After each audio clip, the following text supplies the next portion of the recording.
মই অসমৰ ৰাইজক আন্তৰিকতাৰে সৈতে প্ৰতিশ্ৰুতি দিছিলোঁ যে বিজেপি চৰকাৰ যদি শাসনলৈ আহে 1 লাখ যুৱক যুৱতীক চৰকাৰী চাকৰি দিম। আজি আমি ৯৯,০০০ আৰু ৯৭টা নিযুক্তি সম্পূৰ্ণ কৰিলোঁ।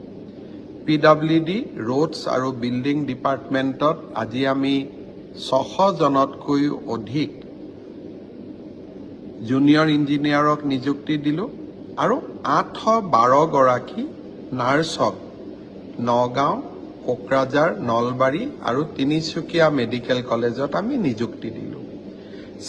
চাওঁতে নিযুক্তি আজি 1 লাখতকৈ 3টা কম। মই নিশ্চিত যে এই মাহত নহ'লে অহা মাহত আমি 1 লাখ নিযুক্তি সম্পূৰ্ণ কৰিম। অসমত ইয়াৰ আগতে কোনো এখন চৰকাৰ নাছিলে যিখন চৰকাৰে নিজৰ কাৰ্যকালৰ প্ৰথমটো 3.5 বছৰত 1 লাখ নিযুক্তি সম্পূৰ্ণ কৰিছিলে। এটাও হাইকোৰ্ট হোৱা নাই, দুৰ্নীতিৰ অভিযোগ অহা নাই আৰু অসমৰ দুখীয়া আৰু মধ্যবিত্ত শ্ৰেণীৰ লোকে চৰকাৰী চাকৰি প্ৰথমবাৰৰ বাবে পাবলৈ সক্ষম হৈছে।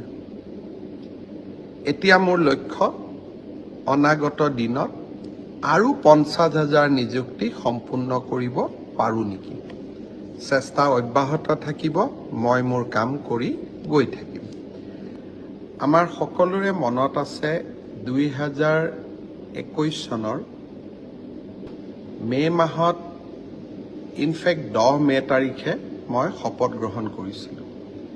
সমগ্ৰ নিৰ্বাচনৰ সময়ছোৱাত মই অসমৰ ৰাইজক আন্তৰিকতাৰে সৈতে প্ৰতিশ্ৰুতি দিছিলোঁ যে বিজেপি চৰকাৰ যদি শাসনলৈ আহে 1 লাখ যুৱক যুৱতীক চৰকাৰী চাকৰি দিম। আজি আমি ৯৯,০০০ আৰু ৯৭টা নিযুক্তি সম্পূৰ্ণ কৰিলোঁ। PWD ৰোডছ আৰু বিল্ডিং ডিপাৰ্টমেণ্টত আজি আমি ৬০০ জনতকৈও অধিক জুনিয়ৰ ইঞ্জিনিয়াৰক নিযুক্তি দিলোঁ আৰু ৮১২ গৰাকী নাৰ্ছক নগাঁও, কোকৰাঝাৰ, নলবাৰী আৰু তিনিচুকীয়া মেডিকেল কলেজত আমি নিযুক্তি দিলোঁ। চাওঁতে নিযুক্তি আজি 1 লাখতকৈ 3টা কম। মই নিশ্চিত যে এই মাহত নহ'লে অহা মাহত আমি 1 লাখ নিযুক্তি সম্পূৰ্ণ কৰিম। অসমত ইয়াৰ আগতে কোনো এখন চৰকাৰ নাছিলে যিখন চৰকাৰে নিজৰ কাৰ্যকালৰ প্ৰথমটো 3.5 বছৰত 1 লাখ নিযুক্তি সম্পূৰ্ণ কৰিছিলে।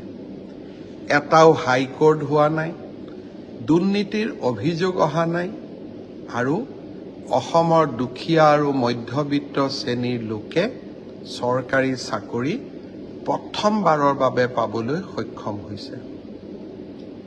এতিয়া মোৰ লক্ষ্য অনাগত দিনত আৰু 50,000 নিযুক্তি সম্পূৰ্ণ কৰিব পাৰোঁ নেকি।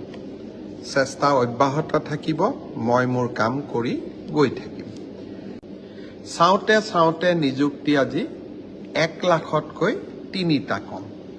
মই নিশ্চিত যে এই মাহত নহ'লে অহা মাহত আমি 1 লাখ নিযুক্তি সম্পূৰ্ণ কৰিম। অসমত ইয়াৰ আগতে কোনো এখন চৰকাৰ নাছিলে